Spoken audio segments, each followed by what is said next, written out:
Bismillahirrahmanirrahim. Assalamualaikum warahmatullahi wabarakatuh. Berjumpa kembali teman-teman di channel kita ya, Mas Tio KDR. Oke teman-teman, di kesempatan kali ini kita akan berbagi informasi kembali ya, masih di seputar dunia pendidikan teman-teman ya.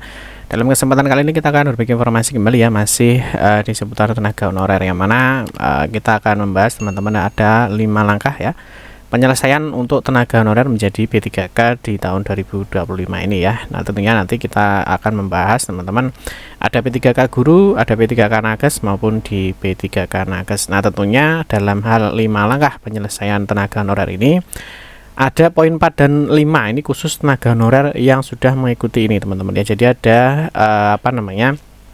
tidak semua tenaga honorer itu nanti bisa menjadi P3K ya, baik itu P3K penuh waktu ataupun menjadi P3K paruh waktu, yang mana tentunya hanya khusus untuk tenaga honorer di kategori ini. Nah tentunya nanti kita akan mengintip sedikit teman-teman ya, ini kira-kira bocoran untuk gaji P3K paruh waktu itu berapa. Baik rekan-rekan semua, kita ingatkan kembali ya, bagi kalian yang baru pertama kali ya bergabung di channel ini, atau mungkin baru melihat channel ini, jangan lupa ya klik tombol like ya, silahkan klik tombol subscribe dan bunyikan lonceng notifikasinya ya, biar Anda selalu mendapatkan informasi pertama kali dari kami. Bagi kalian yang suka baca berita, silahkan kunjungi saja di laman resmi kita mastiukadr.com. Di sini kita akan berbagi informasi ya, khususnya di seputar dunia pendidikan. Selamat menikmati informasi dari kami dan semoga informasi ini bermanfaat ya untuk kita semua. Teman-teman ya, kita lanjutkan untuk 5 langkah dalam penyelesaian tenaga honorer menjadi P3K ya, baik di P3K paruh waktu ataupun menjadi P3K penuh waktu ya. Nanti di sini nanti kita akan membahas untuk poin 4 dan 5 ya, yang mana tentunya ini untuk khusus untuk tenaga honorer yang memang masuk di dalam kategori ini ya. Nanti kita akan mengintip juga untuk bocoran gaji P3K paruh waktu itu berapa. Oke, yang pertama kita mulai dari sini teman-teman, untuk pertimbangan dalam penataan tenaga honorer ASN ya. Ini yang pertama ya adalah menghindari PHK massal. Ini tentu ya. Jadi kalau memang nanti tenaga honorer dihapus ya tentunya banyak terjadi PHK massal.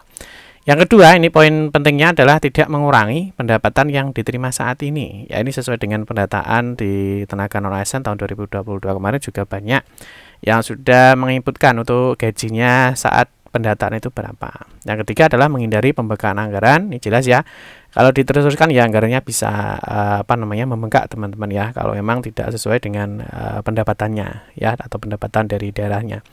Yang keempat, sesuai dengan regulasi yang ada ya. Ini beberapa pertimbangan untuk penataan tenaga non ASN.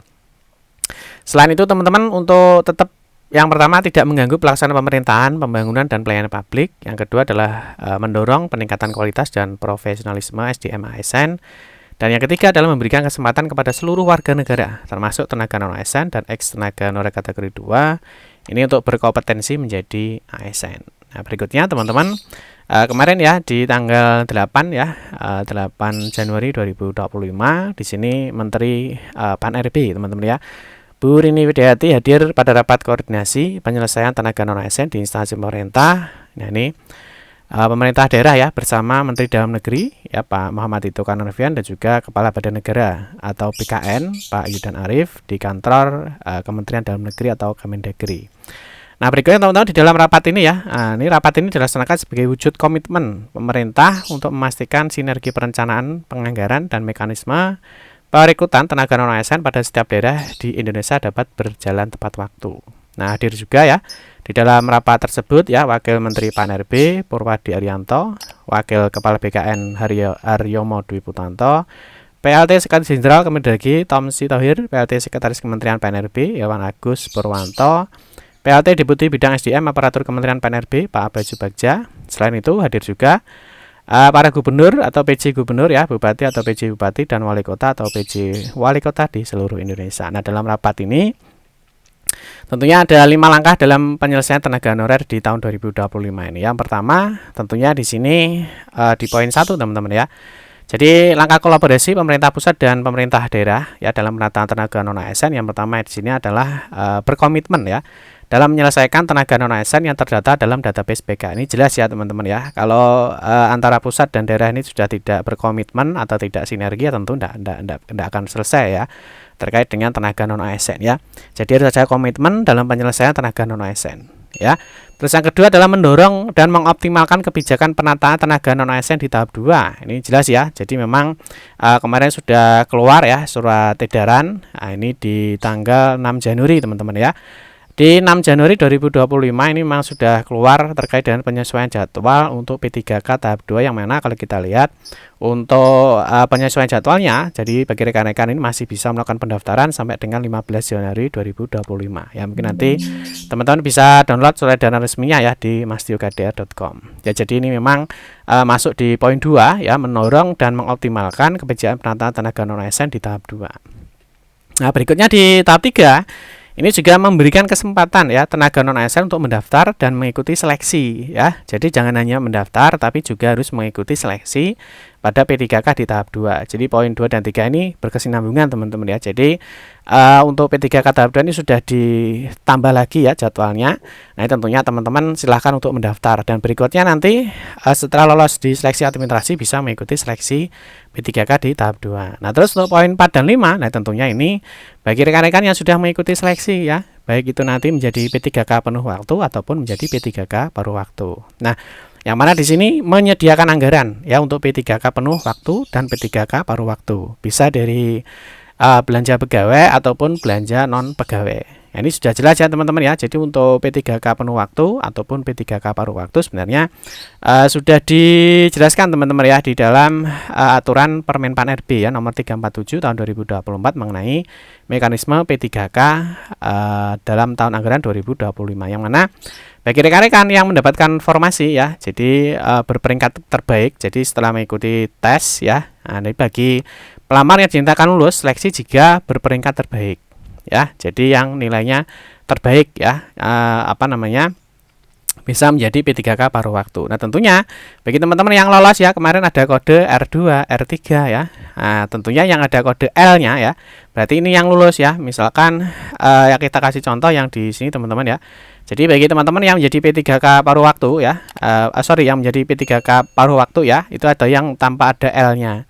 Misalkan R2, L3 ya, R2, R3 itu nanti teman-teman menjadi P3K paruh waktu. Tapi kalau teman-teman yang menjadi P3K penuh waktu, yaitu yang ada R3L-nya ini. Jadi yang R3L ini berarti dia berperingkat terbaik teman-teman ya. Jadi dia berperingkat terbaik, ya, maka dia bisa mengisi P3K penuh waktu. Nah, tentunya gajinya disesuaikan dengan aturan mengenai P3K paruh waktu.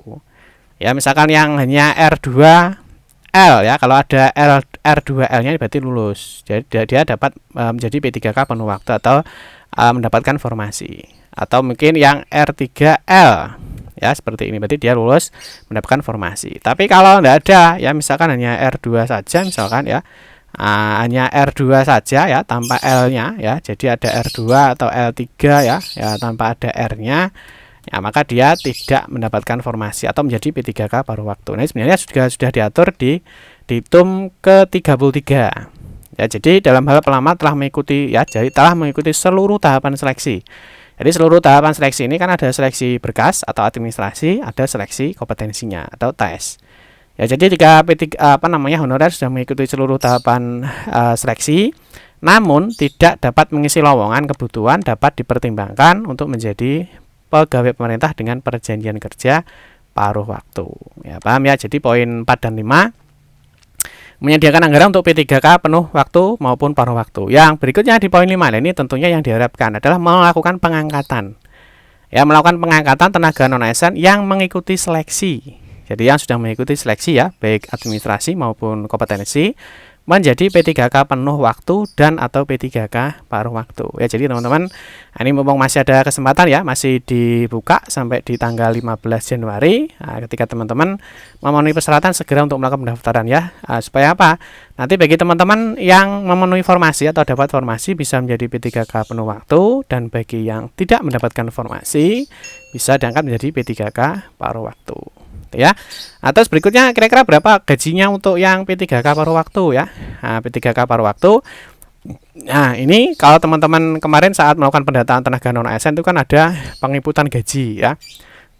Jadi gaji yang diterima ya saat ini itu berapa, yaitu nanti diharapkan teman-teman, jadi itu gaji yang diterima ketika nanti menjadi teman-teman menjadi P3K paruh waktu ya. Jadi sesuai yang di awal tadi ini sih teman ya, jadi tidak mengurangi pendapatan yang diterima saat ini. Maka ada skema menjadi P3K paruh waktu ya, supaya tidak ada tidak ada PHK massal.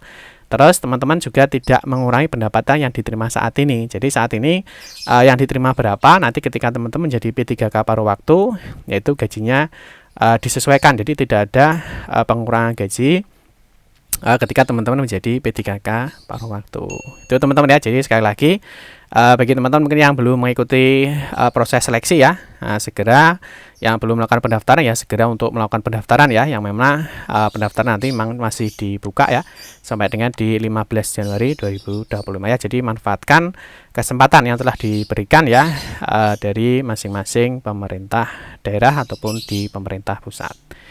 Itu teman-teman ya, mungkin informasinya dapat saya sampaikan ya berkaitan dengan 5 langkah dalam penyelesaian tenaga honorer atau tenaga non ASN menjadi P3K di tahun 2025 ini ya. Semoga nanti kita diberikan kemudahan dalam mengikuti proses P3K ini. Amin ya rabbal alamin ya. Oke teman-teman, nanti untuk khusus di P3K paruh waktu nanti kita akan bahas di video kita berikutnya. Demikian yang dapat saya sampaikan. Semoga informasi ini bermanfaat. Mohon maaf jika ada salah kata dalam memberikan informasi dan penjelasan.